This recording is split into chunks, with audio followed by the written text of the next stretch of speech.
Bonjour à tous, je vous présente aujourd'hui ce scanner de bureau qui est proposé par Iris. Il s'agit du modèle Iriscan Pro 5.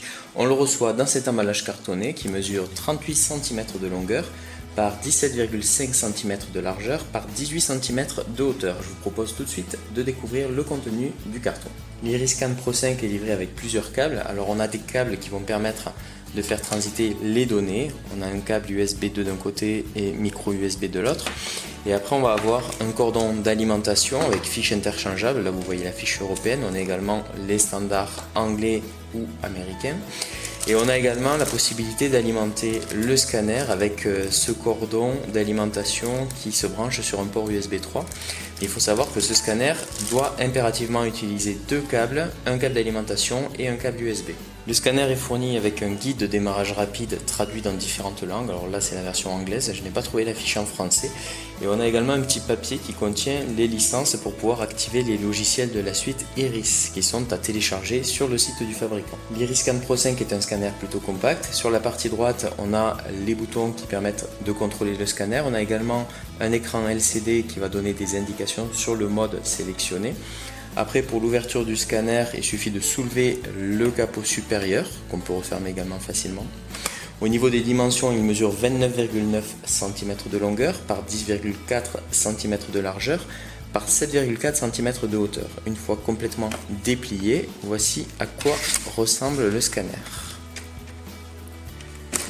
Et on peut également lever les petits rabats latéraux qui assurent une bonne stabilité aux feuilles une fois qu'elles sont chargées dans le scanner et en attente de numérisation. Au niveau des caractéristiques techniques, l'Iriscan Pro 5 permet de numériser des feuilles au format A4 en recto ou bien en recto verso de façon automatique. Au niveau de la résolution, il peut monter jusqu'à 600 dpi, à savoir que plus on monte en résolution, plus la vitesse de scan va être longue. En contrepartie, on va avoir des documents numérisés de meilleure qualité. Au niveau de la vitesse de numérisation, le constructeur donne les informations suivantes: 23 pages par minute pour du noir et blanc et 17 pages par minute en couleur avec une résolution de 300 dpi. Il possède également un mode longue page qui permet de scanner par exemple des tickets de caisse jusqu'à 3 mètres de longueur au total de feuilles. En cas de bourrage papier, ce scanner est pourvu de la technologie de détection à ultrasons. Pour moi, c'est plus un gadget qu'autre chose. Le plus simple en fait, ça va être tout simplement de soulever le couvercle comme ceci et de retirer la feuille qui pose problème, et après on referme le scanner et on poursuit la numérisation. Je vous propose de découvrir le scanner en fonctionnement. Donc je l'ai branché à un ordinateur portable, je le mets en marche, l'écran LCD s'allume. Et par défaut, il va se mettre sur la dernière fonction utilisée. Donc là, c'est FN4. Voilà, il est chargé. Donc je vais me mettre sur la première fonction. La première fonction s'appelle ReadIris. Ça fait référence au logiciel ReadIris, qui est un logiciel d'OCR, donc reconnaissance de caractères. Si on veut, par exemple, insérer une feuille format texte et pouvoir ensuite la modifier sous Word, on va choisir cette option-là. Au niveau de la deuxième option, ça fait référence au caractère IMF, IMI. En fait, ce sont les logiciels Iris Smart File et Iris Smart Invoice qui sont des logiciels payants proposés par Iris. La fonction 3 va permettre d'exporter des fichiers au format PDF. Alors moi, je l'ai associé avec le logiciel Adobe Acrobat Pro.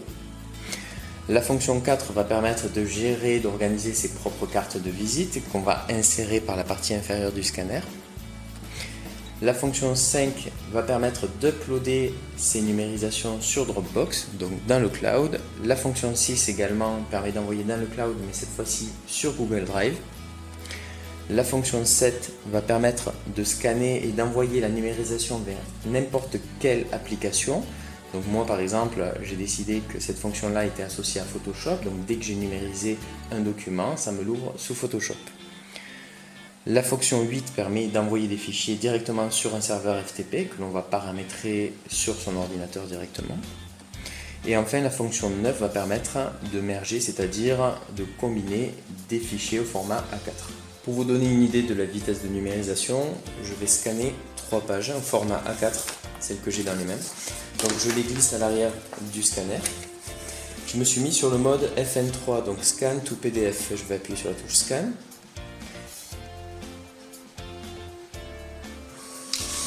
Et c'est parti.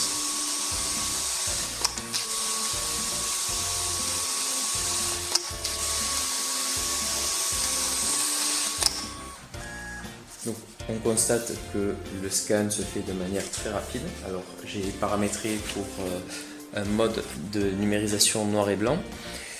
Et sur le logiciel Acrobat Reader, eh bien, on peut voir le rendu avec une image forcément très nette. Je crois que par défaut j'étais à 300 dpi sur du noir et blanc et j'avais activé le mode recto verso. Donc on va avoir des pages blanches qui s'incorporent entre les pages numérisées. Mais on a un rendu globalement très satisfaisant. Voilà. Autre exemple de numérisation avec un ticket de caisse obtenu en supermarché. On va le positionner à l'arrière du scanner en rapprochant les rails latéraux et on appuie sur le bouton scan.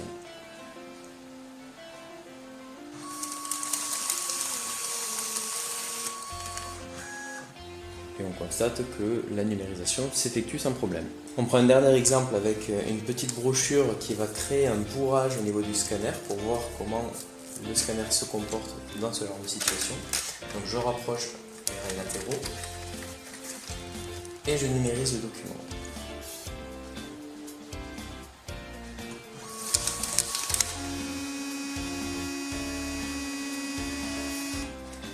Donc là on constate que la brochure est coincée, on a le témoin qui s'allume en rouge, donc ce qu'on fait c'est qu'on va appuyer à ce niveau là pour soulever le capot et retirer la feuille ou la brochure qui pose problème.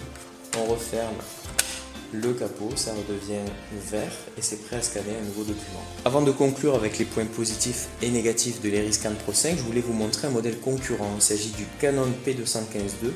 Ce sont deux scanners qui sont dans le même segment des scanners portables, à ceci près que le Canon est encore plus petit que l'Eriscan Pro. Alors là, je vais les replier complètement pour vous donner une idée de la place qu'ils prennent en position fermée. Et on constate que le Canon est un peu moins long, mais également un peu moins large, mais surtout beaucoup moins haut. Voilà. Celui-ci fait penser à un trapèze, celui-ci est beaucoup plus plat. Mais là où il y a une grosse différence, c'est au niveau de l'alimentation. Puisqu'en fait, le Canon, lui, peut fonctionner uniquement à l'aide d'un câble USB 3 qui va se brancher là. Et à travers ce câble USB 3 passent les données et l'alimentation.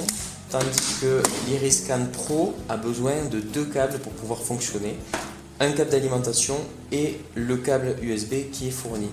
Pour les gens qui ont besoin d'un scanner et qui partent régulièrement en déplacement, il vaudra mieux se tourner vers le Canon P215.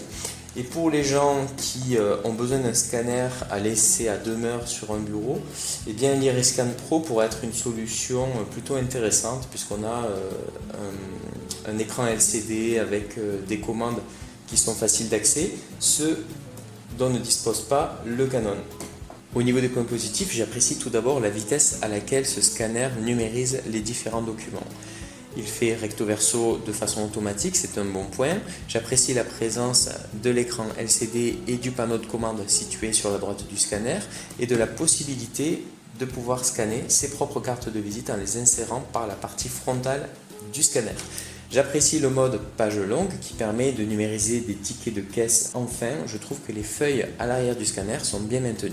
Au niveau des points négatifs, je regrette que l'Eriscan Pro ne soit pas aussi compact que son concurrent direct, le Canon P215. Je regrette surtout qu'il faille systématiquement utiliser deux câbles pour pouvoir faire fonctionner ce scanner.